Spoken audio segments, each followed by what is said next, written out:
Oke, setelah yang cantik ya kita akan bertemu juga yang ganteng ya dan pintar loh yang satu ini. Sudah lama kita tidak bertemu dengan beliau. Meskipun jauh dan ada terpaut perbedaan waktu ya, tapi beliau selalu available kalau kita ajakin ngobrol dan cari informasi. Siapa lagi kalau bukan Mas Askar ya, yang sekarang sedang ada di negeri Paman Sam karena tentu saja dia sedang menimba ilmu di Georgetown University. Dan namanya keren banget, Askar Sasongkojati. Selamat pagi Mas Askar. Halo. Selamat pagi, apa kabar Mas Aryo, Mbak Indi? Baik, Selamat tahun sehat. baru. Oh iya. Happy New Year, ya ampun. Gila pagi-pagi udah dikasih pemandangan San Francisco Bridge ya. Keren banget sih. Setelah kita pikir-pikir tuh salah satu kejutan dari dirimu adalah backgroundnya selalu berubah-ubah ya. Iya. Gitu. Abis ini kita di ini Kan- ya, Manhattan Bridge ya, boleh ya? Boleh.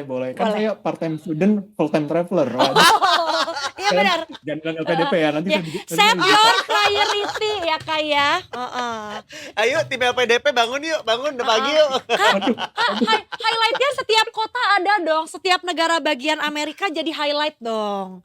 Oh ya. Heeh. Mungkin nanti ya. Tapi kan nggak apa-apa juga, maksudnya sengaja buat jalan-jalan menambah ilmu baru di wilayah baru, daerah baru. Jadi begitu nyampe ke Nambah Indonesia, pengalaman. nambah gitu pengalaman, ya. nambah kenalan juga, nambah link juga. Jadi begitu nyampe ke Indonesia tuh akan banyak sekali yang bisa dilakukan gitu ya. Iya dong, itu kan the Amin. perks of kuliah di luar negeri ya. Other than that sih kalau kita nggak belajar kulturnya sih ya sama aja gitu sama kuliah di dalam negeri. Sedangkan privilege-nya sebetulnya menurut gua di sana ya. Lo belajar kultur negara lain dan ketemu dengan orang-orang yang nggak kayak kita gitu. Dari segi ras, Nah, dari segi background juga lebih macam-macam. Apalagi cita-cita dirimu kan Menyenangkan sih. jadi Menteri Pariwisata kan Mas Askar?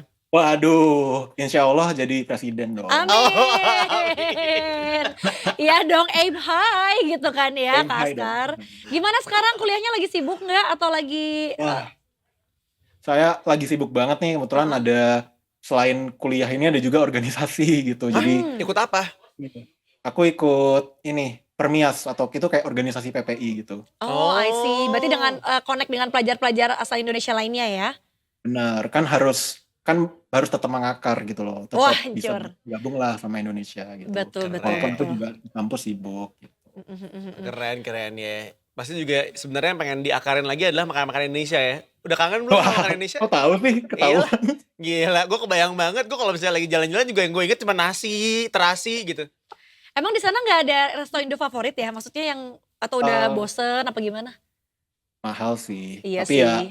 tapi kan kalau temen kan ya lumayan lah bisa bagi-bagi dong. Dateng yuk potluck gitu Oh, kan. iya. Bawa makanan ya gitu. Siapa tahu ada yang baru pulang ke Indo atau ada keluarga yang visit kan bawa rendang berkilo-kilo. Itu kan langsung ya Waduh. dipanasin bersama kan. Party langsung. Mekaniknya yang dicari. Anyway, sekarang di sana jam berapa nih Mas Askar? Sekarang jam berapa ya? Jam 9:15 sekarang. Oke. Pagi. Malam. Malam. Iya. Suhunya lagi berapa?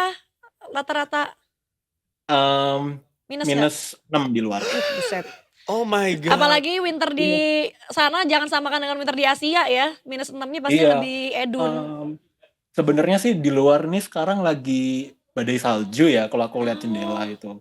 Karena ada angin utara dari Arktik yang berhembus kencang sekarang di luar tuh salju sebenarnya. Gitu. Kalau di kita seperti angin bohorok ya kayak El Nino dan La Nino itu kan ya. Kalau mungkin di Indonesia. Coba deh. Bener sih. Dengan kondisi cuaca yang lagi tidak memungkinkan seperti sekarang gitu ya. Pelantikan Trump akan seperti apa tuh? Berarti kapan ya pelantikan Trump ya?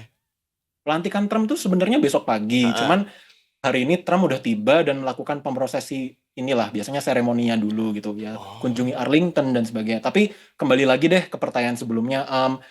Saat tahun ini ya pelantikannya itu berbeda dengan tahun-tahun sebelumnya, inaugurasi sebelumnya karena kali itu indoor, tepatnya di dalam gedung Capitol. Itu setara dengan gedung DPR MPR lah kalau di Indonesia gitu. Itu nanti dilaksanakannya di rotundanya, di rotundanya itu ada kayak aula besar ya, di atasnya itu ada kubah dan itu langsung di tengah-tengahnya itu Trump beserta 700 orang lainnya gitu. Itu kenapa consideration-nya? Apakah dia aja yang mau atau sebetulnya ada dari government USA-nya? Dari Trump-nya sendiri sebenarnya. Jadi gini, mungkin ada pertama tuh konsiderasi ini ya cuaca juga ya. Jadi yang pertama adalah ya Trump itu merasa bahwa wah minus 13 derajat Celcius itu kan udah terlalu dingin, apalagi udah ada himbauan cuaca menyebutkan bahwa bakal ada badai salju yang besar dari malam ini hingga besok gitu. Jadi otomatis tadinya tuh mau ada perayaan besar sebenarnya ya, yang seperti inaugurasi sebelumnya. Tapi kemudian dipindahkan ke indoor. Dan kedua ada konsiderasi kedua adalah faktor keamanan juga gitu. Mengingat bulan apa ya September kemarin ya kalau nggak salah itu kan Trump hampir hampir saja itu kan kupingnya keserempet gitu Iya, kan, iya. hampir ketembak Peluru gitu. ya. Jadi ada konsep keamanan gitu. I Oke. see. Ini sambil ngeliat tayangan ini ya kita ngerasa kayak kalau gue sih ngeliat tayangan ini udah kayak ya tayangan-tayangan Hollywood yang biasa kita saksikan aja gitu ya. Sangat menyala gitu ya dengan semangat-semangat juangnya. Tapi kalau misalnya boleh tahu gitu ya, nanti untuk tokoh-tokoh yang akan datang proses inaugurasi itu kayak gimana sih? Apakah memang yang akan udah jadi kalau di Indonesia kan mungkin udah jadi kabinetnya beliau gitu yang akan membantu program kerjanya beliau atau sebetulnya itu belum Hmm. dipilih dan baru nanti dan siapa aja? Apakah masih ada previous government yang juga akan involve di situ? Good question. Jadi gini, kalau misalnya setahu saya kabinetnya tuh belum fix, tapi ada beberapa yang udah menjadi hak prerogatif Trump. Salah satunya tuh adalah Marco Rubio dan ada juga kabinet yang bakal dipick sendiri oleh ya ada kabinet yang bakal dibentuk sendiri oleh Trump. Itu yang dikepalai oleh Elon Musk dan Vivek Rawashami, namanya Department of Government Efficiency. Tapi mengenai Secretary of Defense atau secretary lainnya itu sebenarnya masih dalam pertimbangan Kongres House of Representative gitu. Jadi masih pertimbangan DPR MPR-nya. Nah, mengingat sekarang itu kan yang Partai Republikan dapat repeat, artinya dia menang kursi kepresidenan, menang kursi Senat, dan menang kursi House of Representative, itu Wow. mengakibatkan bahwa mungkin nanti kayak apa yang diinginkan Trump itu bakal lolos dengan mudah. Jadi itu termasuk pilihan-pilihan kabinetnya dan segala macam. Bahkan aku dengar sendiri ya dari teman-temanku yang kerjanya tuh di dalam Kongres itu ya. Itu ada upaya-upaya dari faksinya Trump untuk ibaratnya tuh kayak mempengaruhi lah pilihan-pilihan para Senat dan anggota DPR Republikannya untuk mengikuti apa keinginan Trump gitu. Jadi ya mungkin saat ini ada beberapa kandidat yang dinilai tidak cocok ya. Contohnya Pete Hegseth dari Secretary of Defense, tapi ya we'll see ke depannya bagaimana gitu. Nanti jadi atau tidak, tapi kemungkinan besar sih jadi. Oke. Dengan pernyataan seperti itu, seperti apa tanggapan dari masyarakat di Amerika sana terkait hal yang satu ini? Maksudnya, apakah mereka kemudian kayak defensif, kemudian akhirnya mengungkapkan kekecewaannya terhadap apa yang direncanakan oleh Trump, atau mereka terima-terima aja? Oke, jujur di sini di Amerika tuh terpolarisasi ya. Mungkin aku sekalian bahas deh kondisi belakang ini bagaimana. Mhm. Jadi jelang pelantikan itu Amerika tuh sedang high alert.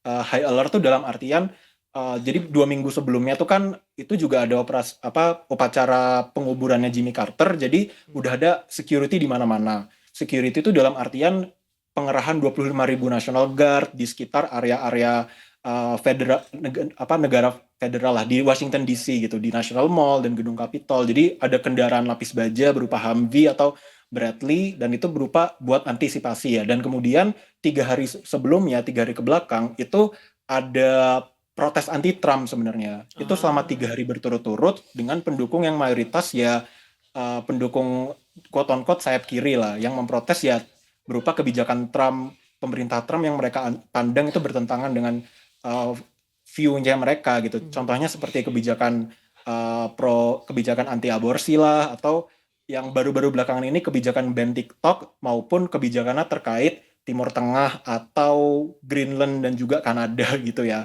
Dan itu cukup ramai sih. Ada sekitaran 5.000 sampai 10.000 orang yang berkumpul di aula namanya National Mall dan memprotes selama 3 hari belakang gitu. Tapi tidak berujung sampai rusuh gitu karena ketat sih penjagaannya itu. Kalau aku jalan-jalan sendiri tuh di atas-atas gedung tuh udah ada misalnya penembak sniper gitu yang siap siaga dan juga tentara-tentara tuh udah pada bersiaga di titik-titik tertentu di metro train dan juga bus. Oke, Gitu, apakah Kak. karena faktor itu juga ya? Maksudnya kan berarti sistem guardnya tuh udah dibuild dari pas kemarin meninggalnya Jimmy Carter gitu ya, dan kayaknya ini udah dekat lagi ke inaugurasi Trump berikutnya.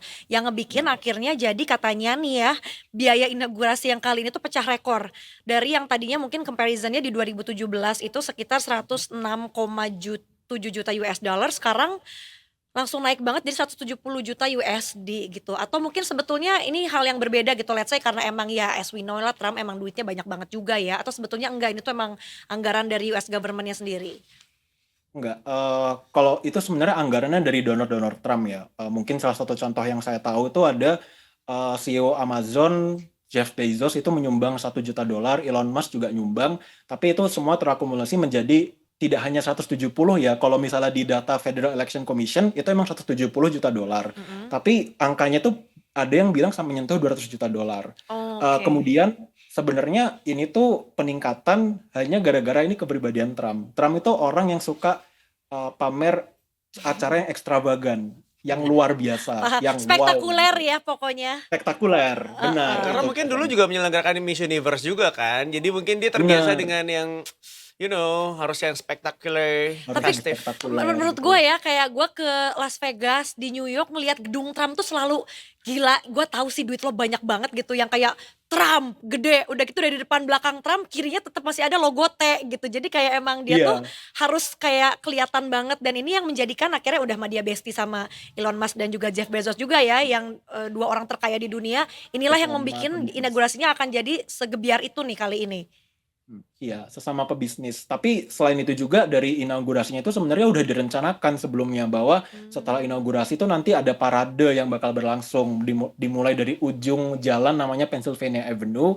Pennsylvania itu jalannya lebar dan itu kayak membelah kota New York itu yang nanti ujung-ujungnya itu ke gedung Capitol Building yang gede gitu. Jadi nanti bakal ada pawai di situ sebenarnya. Cuman gara-gara salju itu jadi upacara yang parade itu nanti dipindah ke dalam stadion namanya Capital One Arena Stadion dan itu juga salah satunya juga mungkin kompensasi juga ya kepada supporter-supporter Trump yang udah hadir di situ karena untuk masuk National Mall sendiri itu kan ada checkpoint dan pos pengamanan dan itu bayar pakai tiket dan harganya tuh luar Oh. biasa mahalnya. Aku kan ngecek di Mhm. websitenya itu bisa harga kisaran tuh 1.500 sampai 3.000 dolar untuk masuk Hmm. gitu dan laku keras. Really? Kamu nggak mau Ya, ikutan ke sana? wah, duit saya ntar yang kasihan. Iya, udah mah kita mah lagi menimba ilmu ya, belum menimba duit Iya. segitunya ya. Tapi berarti jatuhnya kayak Indonesia, maksudnya gimana ya? Indonesia kan pasti kalau ada acara kayak gini udahnya lanjut tuh pesta rakyat. Ya di sana juga in a way pesta rakyat, tapi rakyatnya rakyat mana dulu kali ya gitu, karena nggak Hmm. semuanya bisa afford tiket gitu nggak sih?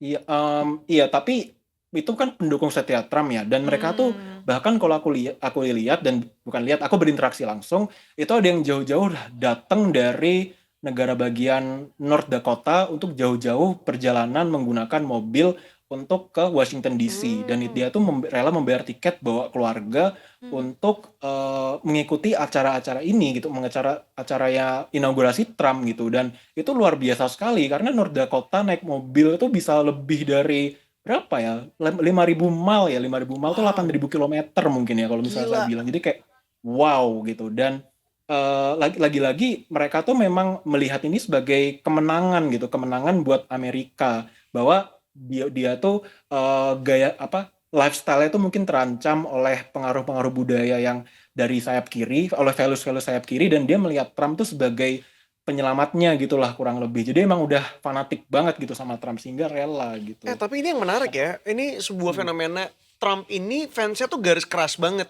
Jadi dia Hmm. mau rela ngelakuin segala cara aja gitu untuk ngebela Trump. Bahkan yang tadi disebutin sampai sebegitunya juga. Padahal sebenarnya kalau kita ngelihat tuh biasanya sampai sekarang aja sampai detik ini aku masih belum tahu loh.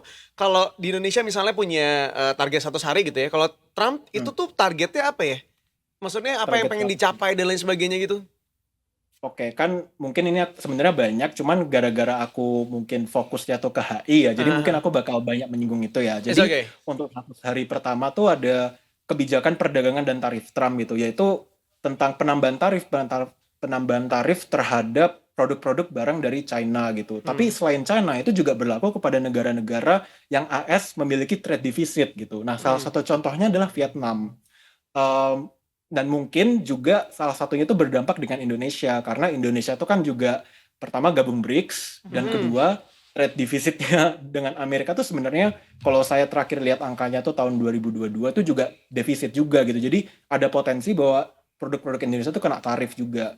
Dan Oh. kedua ada juga ini kebijakan tentang imigrasi gitu. Kalau nggak salah kemarin tuh Trump itu berjanji untuk mengerahkan National Guard untuk deportasi massal secara besar-besaran ilegal imigran dari Amerika. Jadi itu salah satu kebijakan yang jadi janji kampanye politiknya juga kemarin. Tapi implementasinya tuh juga sampai ada border SAR di dalam kabinet dia. Jadi we'll see itu bagaimana implementasinya. Terus setahuku juga dia bakal melakukan amnesti besar-besaran terhadap para pelaku serangan Januari 6 ya terhadap gedung Capitol AS. Jadi kan tahun 2020 kemarin tuh gedung Capitol AS tuh diserbu sama pendukungnya Trump ya. Jadi itu dia bakal melakukan pengampunan besar-besaran gitu. Terus ada juga di Timur Tengah tuh dia berupaya untuk menghentikan perang di Timur Tengah. Dan itu nggak cuma ceasefire tapi juga upaya perundingan damai gitu. Selain itu dia juga pengen menghentikan perang di Ukraina juga. Tapi saat ini pembicaraannya tuh dia ingin melakukan deal dengan Putin, tapi saat ini Zelensky tuh atau presiden Ukraina tuh di skip lah, jadi langsung ngobrol dengan Putin gitu. Jadi masih banyak yang bakal bisa dilihat, cuman kalau aku lihat sangat-sangat not probably bahwa sebagian besar target 100 harinya tuh nggak bakal terselesaikan dalam waktu 100 hari. Iya, karena cukup banyak, terus udah gitu juga cukup berat ya masa-masa yang harus dihadapin. Iya. Yang menarik lagi adalah karena kemarin ini juga kan TikTok tiba-tiba dibuka tuh pemblokirannya. Ini apakah salah satu upaya dari Trump untuk bisa ibaratnya tuh kayak kebijakan-kebijakannya semakin mudah diterima sama masyarakat, atau seperti apa sih dari pandangan dirimu? Karena kan Trump juga nggak begitu dekat sama China gitu ya. Yang udah jelas si ByteDance ini kan disebut-sebut bakal mengambil banyak sekali informasi dari Amerika, terus tiba-tiba sekarang malah diizinin sama Trump. Seperti apa dirimu ngelihat kasus yang satu ini? Mungkin saat ini ya si Trump itu sebenarnya aku bakal menjawab pertama timingnya ya dan kedua motivasi Trump. Timingnya adalah kenapa harus sebelum inaugurasi Trump, karena Trump itu reaksioner orang yang pertama itu. Dia melihat pemerintah sekarang Joe Biden baru saja memblokir TikTok. Tapi kemudian gak sampai beberapa jam itu TikTok itu menyampaikan pesan bahwa halo, mohon maaf sekarang servis kami sudah kembali atas persetujuan Presiden Trump. Jadi di sini tuh dia melihat kemenangan PR bagi Trump gitu. Jadi namanya semakin bagus Trump itu.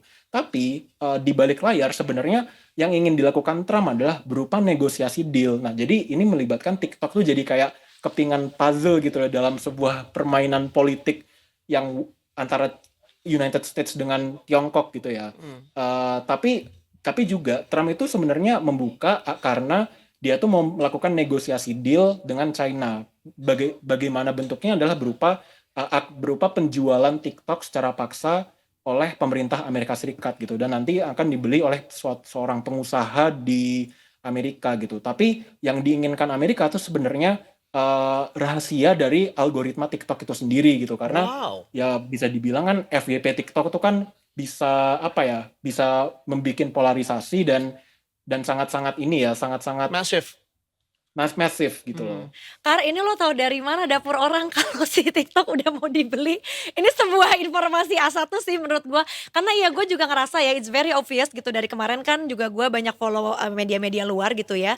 Karena menurut gue bukan sesuatu yang tidak disengaja gitu. Ini Trump tuh sengaja kayak ditulis namanya sama si aplikasi TikTok. Jadi gue ngerasa apakah sudah ada obrolan di belakang gitu antara Trump itself dengan TikTok gitu ya. Karena kan di awalnya bilang maaf ya kita mau nggak ada dulu nih TikToknya, tapi kita kan nanti katanya akan ada upaya nih sama Presiden Trump.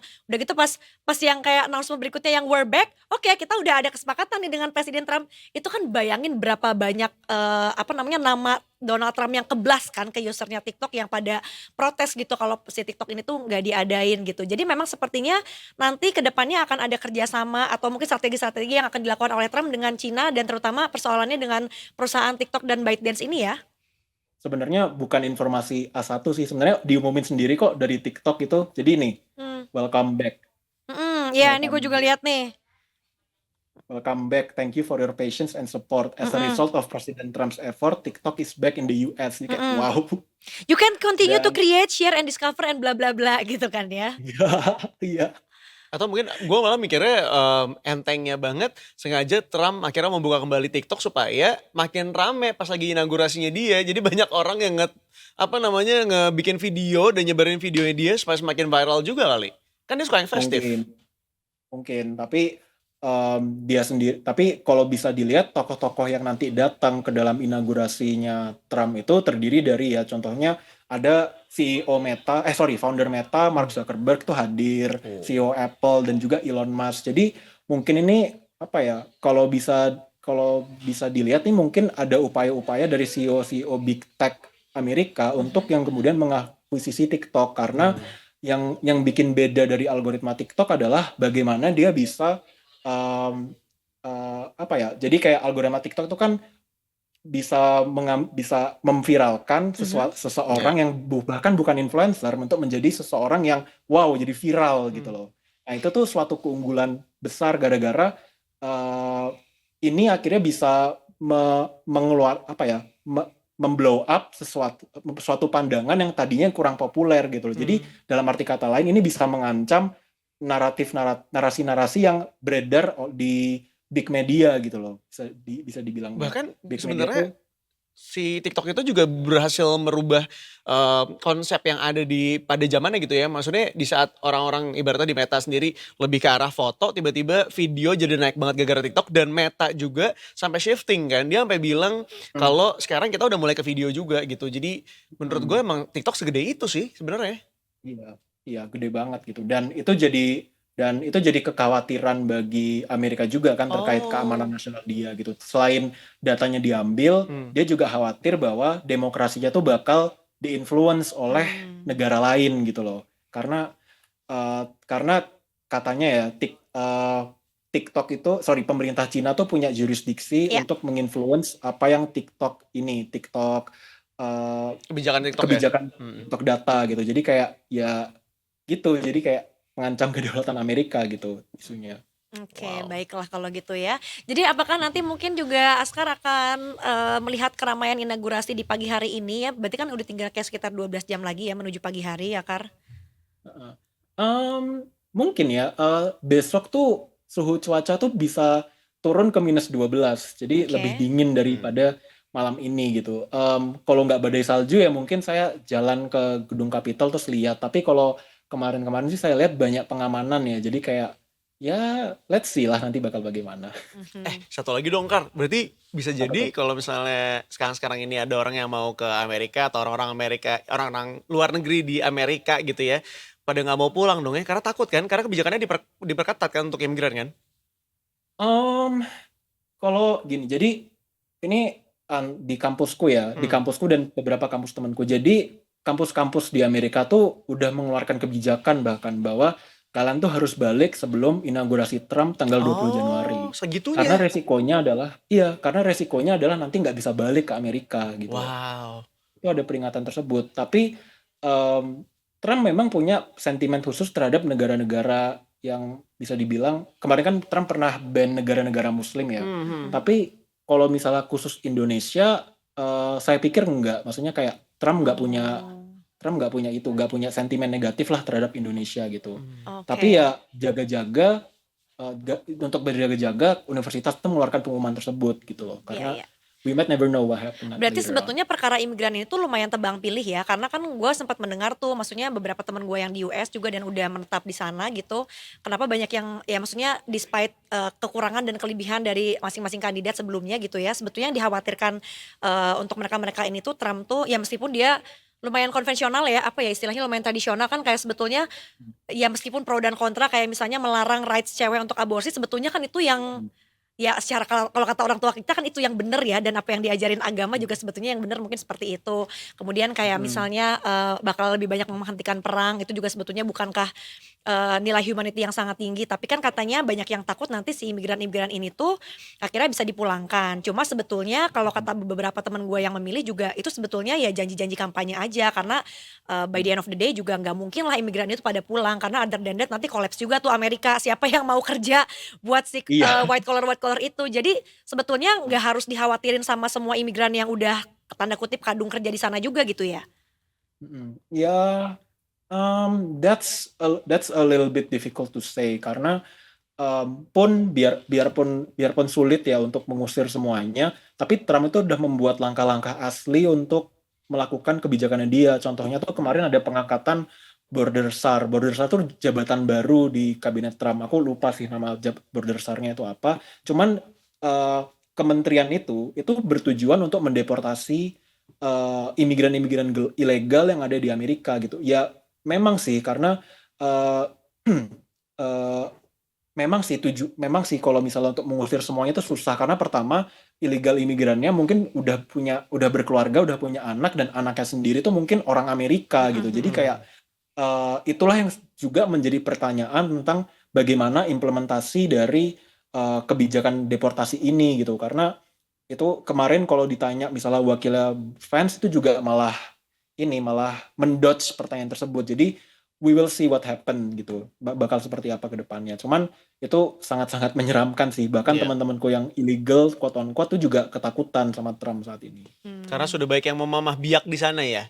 Jadi Iya. akhirnya udah halfnya setengah ada rest, setengah ada Amerika tuh anak-anaknya. Jadi gimana lagi, susah juga ya.